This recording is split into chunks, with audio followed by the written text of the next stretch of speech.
इस वीडियो में एग्जैक्टली क्या बात करने वाले हैं। बहुत सारे बायर जो हैं छोटे कैपिटल से मार्केट में ट्रेड करते हैं। सो छोटे अमाउंट को हम ट्रेडिंग में कैसे ग्रो कर सकते हैं और एग्जैक्टली कौन सा प्रोसीजर काम करता है। क्योंकि देखो, जब हम स्मॉल अमाउंट से मार्केट में ट्रेड करने आते हैं तो हमारे दिमाग में क्या होता है कि एक ही दिन में क्यों ना, जैसे 100 का प्रीमियम अगर 200 जा रहा है और लेट से कोई 20,000 से ट्रेड कर रहा है, तो उसके दिमाग में सिंपल ये होगा कि क्यों ना मैं एक ही दिन में 20 का 20 बना लूँ, जो कि टेक्निकली सही चलता नहीं है। जितना इजी आप लेके इस प्रोसीजर को चल रहे हैं वैसे नहीं चलता है। तो हम छोटे अमाउंट को किस प्रोसेस से ग्रो कर सकते हैं उसी की बात मैं यहाँ पे करूँगी। जो प्रोसीजर मेरे लिए काम किया है वही मैं बताऊँगी।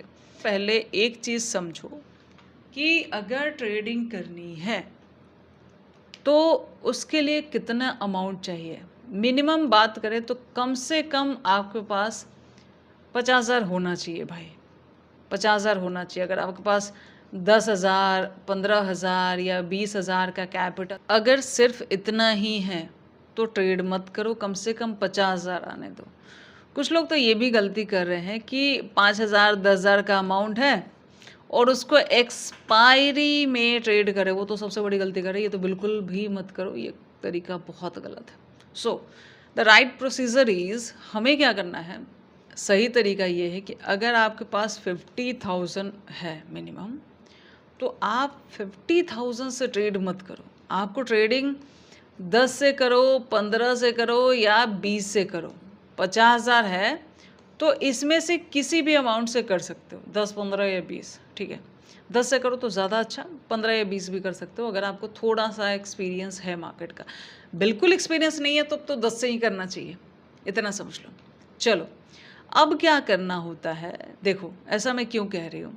मान लिया आप 50 से ट्रेड कर रहे हो और आपने 20% का एसएल रखा है। पैसा कैसे डिसाइड होता है, तो आप एक दिन में 10,000 का लॉस करोगे अकॉर्डिंग टू 20%, ठीक है। अगर आप 10,000 से ट्रेड कर रहे हो तो एक दिन में आप 2,000 का लॉस करोगे। अगर आप 15 से कर रहे हो तो वही अकॉर्डिंग टू 20% आप 3,000 का लॉस करोगे। मतलब 2,000 करो, 3,000 करो या 20 के अनुसार 4,000 करो, 10 तो नहीं करोगे ना। सो कैपिटल कैसे ट्रेडिंग के लिए डिसाइड करना चाहिए कि उस ट्रेडिंग पे मैं कितना लॉस, उस पर्टिकुलर ट्रेड पे मैं कितना लॉस अफोर्ड कर सकता हूँ। ये तरीका होता है अमाउंट डिसाइड करने वाला, ठीक है। चलिए, अब तो हमने अमाउंट डिसाइड ये कर लिया कि हम 20,000 से ट्रेड करेंगे और बाकी जो हमारे पास अगर 50 है तो 30,000 हम अकाउंट में रखेंगे। कारण ये होता है कि अगर मेरा किसी दिन 2,000 या 4,000 का लॉस चला भी जाता है तो मेरे पास पैसा है, इसमें 4,000 लॉस गया, मैंने वापस 4,000 ऐड किया और अगले दिन फिर से मेरे पास ट्रेड के लिए 20,000 का कैपिटल है, ठीक है।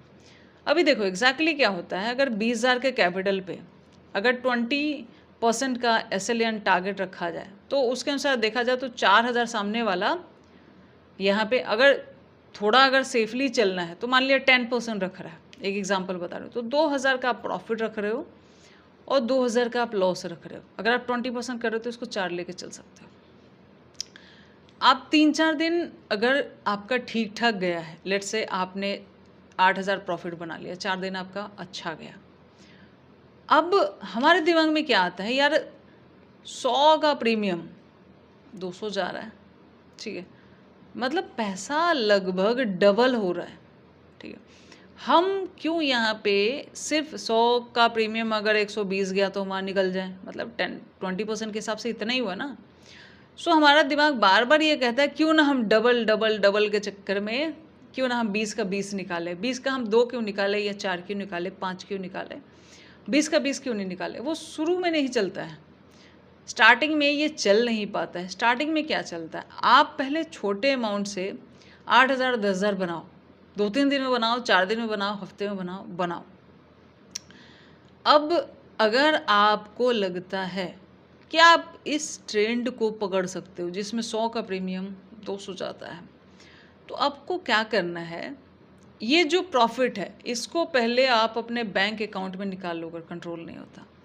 ये जो आपका प्रॉफिट है इस पर रिस्क लो, ठीक है। मैं बताती हूँ, अगर आप 100% प्रॉफिट का एक्सपेक्टेशन कर रहे हो तो आपका एसएल भी बढ़ता है, ठीक है।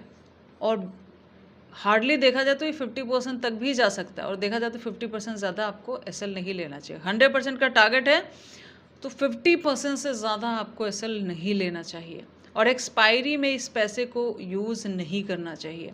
पहले नॉर्मल डेज में ग्रो होने दो पैसे को।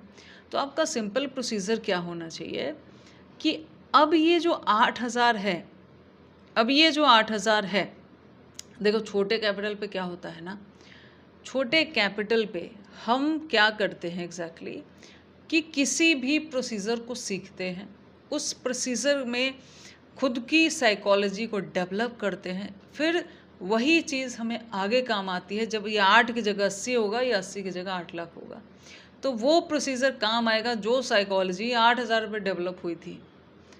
बड़े कैपिटल को लगा के सिर्फ पीएनएल पे ध्यान जाता है, आप वहाँ पे पैसे पे या साइकोलॉजी पे, स्ट्रैटेजी पे डेवलपमेंट नहीं कर पाओगे। इसलिए छोटा कैपिटल बेस्ट होता है पैसे को पैसा बोल रही हूँ, अपनी साइकोलॉजी, अपनी स्ट्रैटेजी को ग्रो करने के लिए। सो अब आपको क्या करना है, इस पे 100 वाला गेम खेल सकते हो। मतलब मैं 8,000 लगा के, अगर मुझे एक्सपेक्टेशन है भाई, अगर मैं 20 चाहते हो, पहले 8 में 8 बना तो लो, बन जाता है तो फिर इस प्रोसीजर को आगे बढ़ा सकते हैं। पहले छोटा कैपिटल, इन केस मैं गलत भी हूँ और मान लिया मेरा 50% चला भी जाता है तो मेरा 4,000 का लॉस जाएगा, इतना ही होगा ना।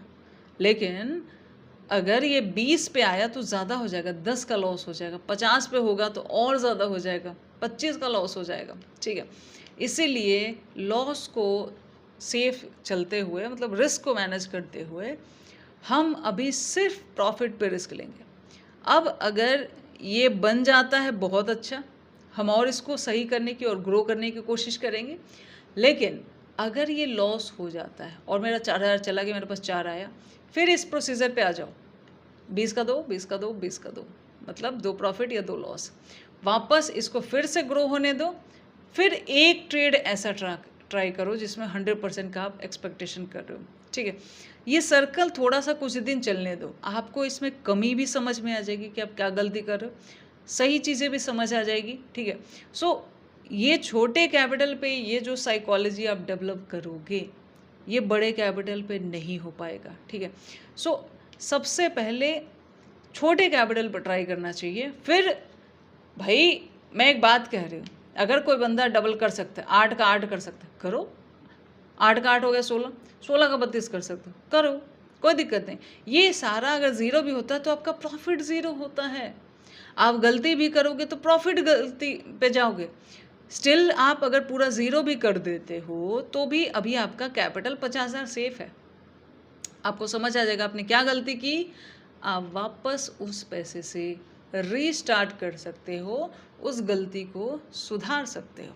लेकिन अगर पूरा 50 का 50 ही इस प्रोसीजर में झोंक दिया जाए तो फिर गलती की गुंजाइश ही नहीं है, आप मार्केट से आउट हो जाओगे, जो सबसे ज़्यादा गलत है। आपको किसी भी तरीके से इस गेम से आउट नहीं होना है। जैसे क्रिकेट देखते हो ना, बैट्समैन अगर पूरे ओवर में 0 रन बनाए कोई दिक्कत नहीं है, अगर वो आउट नहीं हुआ है तो हो सकता है नेक्स्ट ओवर उसका बहुत अच्छा जाए।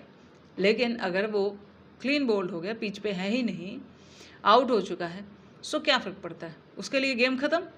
आपको इस गेम से आउट नहीं होना। और इस गेम में आपको कौन बना के रखता है, आपका कैपिटल, ठीक है। सो ये जो पूरी बात मैंने बताई, ये सारा रिस्क प्रॉफिट पे है। 20 से 8 बनाया, अब 8 पे हम गेम खेल रहे, मतलब इस स्ट्रैटेजी को यूज़ कर रहे। मेरा कैपिटल सेफ है, इस 20 पे, इस 50 पे मैं ये चीज़ नहीं करूँगी, ये चीज़ नहीं करूँगी। रिस्क के लिए प्रॉफिट होता है, बड़े रिस्क के लिए प्रॉफिट होता है। बड़ी स्ट्रैटेजी आपको लग रहा है कि स्ट्रैटेजी में अच्छा ग्रो कर सकते हो, ट्रेंड को फॉलो कर सकते हो, करो, प्रॉफिट पे करो, कैपिटल पे नहीं। प्रॉफिट पे करोगे तो आप गलत भी होगे तो भी आप गेम से आउट नहीं होगे। और अगर इस सर्कल में आप अच्छा सस्टेन करते हो तो फिर धीरे धीरे आप थोड़ा सा अमाउंट बढ़ा सकते हो। देखो बाकी तो जितना है ट्रेडिंग में सब लर्निंग ही है, जो जितना लर्न कर रहा है वो उतना आगे जा रहा है। So all the best, thank you इस वीडियो को यहीं पर